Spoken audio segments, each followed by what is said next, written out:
Oda walitti deebineerraa amma immoo dabareen kan miidiyaalee hawaasaati.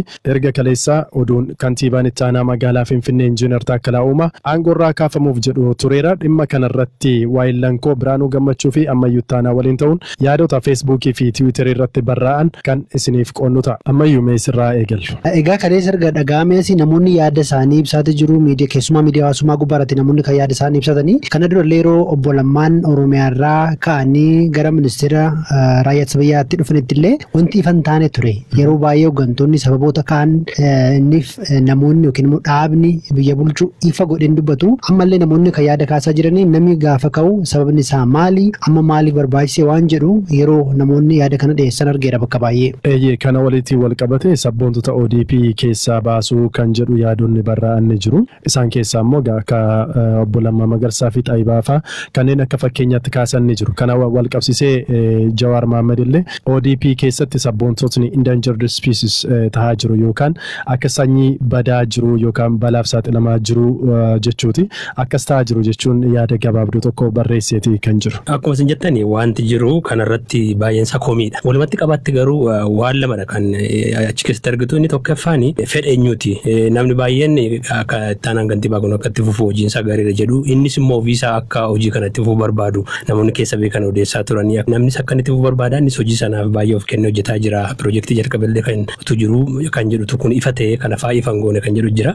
Ministeerri muummee Abiy Ahmed namoota isa caalaa gurra horatan hin barbaadu kan uummata biratti beekamtii horataa jiran kanneen jedhanii barreessan isin jiru. Sababni isaa immoo Taakkalaa Uumaa hojii gaarii hojjechaa jira kan jedhan isin jiru jechuudha. Ministeera muummee Abiy Ahmedtu akka inni muudamuutiif sababataa yookaan isa muuda ammas akka inni aangoorraati ka'uutiif harka keessaatii qabaa kanneen jedhan isin jiru. Kanneen biraa immoo kallattii biraatiin murtichi kan ODP dha kanneen jedhanii barreessan isin jiru. Eeyyeen kan dibataa kan aangootti fidee dhaaba ODP dha kan kaasuu danda'u illee ODP dha. Mirga isaaniiti uummata tochi kaa'e miti garuu gaafa kaasanii fi gaafa muudan wanta ifa ta'e dubbachuu qabu namoota jedhanis immoo argeeraan. Gama biraatiin immoo yaadota koomentii jalatti barreeffaman keessaati Taakkalaa Uumaa fi Finfinneen walumaan bareedu dubbiin Finfinnee dhimma Injiner Taakkalaa qofa osoo hin taane dhimma Oromoo fi Oromummaatii kanneen jedhanii barreessan isin jiru. Kaan immoo murtoo kana ilaalchisee ODP'n suutuma suutaan gara OPDO duraanitti mucucaataa jirti jedhanii kanneen qeeqan isin jiru.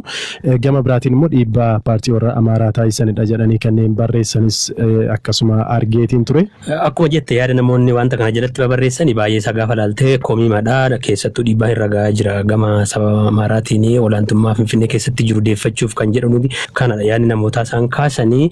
Namoonni akkaataa hubatanii fi waan beekan irraas ta'uu danda'a yaada garaagaraa dubbatu akkama dubbannetti haga qaamni dhimmi ilaallatu as ba'een dubbannetti egaa ruumarii yookiin immoo namni karaa hubatee dubbata. Kanaafuu as ba'anii dubbatanidhani waan gaarii fakkaatan. Egaa xumura irratti irreechi barana Finfinneetti waggaa 150 booda kabajamuun bara bulchiinsa Taakkalaa Uumaati. Kanaafiyyuu isatti boonna kanneen jedhan isin jiru. Kun dhugaa taanaan immoo riqicha Oromoo Finfinnee walitti fidu keessa cimaan tokko diigameera jechuudha kanneen jedhanii barreessan yaadota gurguddoo laalee keessaa tokkodha. Kunuutu kanaan jiru ODP'n koreen giddu galeessa ODP har'allee kora taa'ee jira. Kora kana keessa immoo maree ijoo kan isaan godhatanillee tokkummaa keessoo keenyaatti kan jedhudha. Kana wajjin kan wal qabsiisanis jiru muudama kana.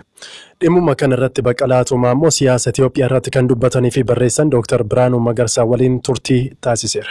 Akka waliigalaatti nama muudamarraa kaasuun jijjiiruun biyya kana keessatti waanuma barame waan ta'eef baay'ee nama ajaa'ibu. Garuu kantiibaan magaalaa Finfinnee obbo Taakkalaa Uumaa hojii amma ammaatti hojjetaa turan waan itti dhiyeenyaan hordofaa turreefu keessaayyuu immoo dhiyoo kana kabaja ayyaana irreechaatti wal qabatee wanni inni godhe uummata Oromoo biratti waan dhugumaan iddoo gaarii qabaate waan tureef yeroo gabaabaa kana keessatti hin kaa'an jedhee namni eegeen jiru. Kanaafuu hoggaa dhageenyu xiqqoo bitaa nu galee jira. Amma odeeffannoon qulqullaa'e waan jiru natti hin fakkaatu. Inka Injiner Taakkalaa Uumaan yoo ta'e mootummaan maaliif tarkaanfii kana fudhate jettee yaadda? Egaa kantiibaa ta'anii gara hojiitti dhufanii waggaa tokko guutee jira. Waggaa tokkoof ji'a 2 ji'a 3 natti fakkaata. Yeroo kana keessa yeroodhaa yerootti wanni nu hojjetu fooyya'aa dhufee waan jiraattonni magaalaa irraa eegan akkasumas waan seenan asii fachi daddabsaa ture san sirreessaa waan dhufaniif muuxannoo gaarii nama magaalaa bulchuudhaa tolan yeroo ta'anidha. Yeroon kuni ija kanaan yoo ilaaltu sababa mootummaan qabaatee yookiin ODP'n qabaatee achi kaasu beekuun nama dhiba. Yoo sababa cimaa waan kanarra fooyyee nama hojjetu qabaachuu hin dandeenye callisaniituma nama waan kaasan natti hin fakkaatanii garuu akka waliigalaatti sababa beekuun akka nama dhuunfatti baay'ee natti ulfaata ammaa. Yaada erga oduun kun dhaga'ame booda marsaalee hawaasaa irratti namoonni kennaa jiran gaafa laallu obbo Lammaa Magarsaa kanaan dura ka'uu isaanii adde Xaayibaa Haasan namoota xiqqoo uummata biratti dhageettii qaban Oromiyaa irraa achi fageessu ministeerri muummee waan kana irratti fuulleeffatanii jiru yaadni jedhu kennamaa jira. ODP keessa illee xiqqoo wal qoodiinsi jiraachuu danda'a waan jedhu yaada akkanaatu kennamaa jira. Kun Injiinar Taakkalaan ka'uu isaanii wajjin wal qabateettee yaadda?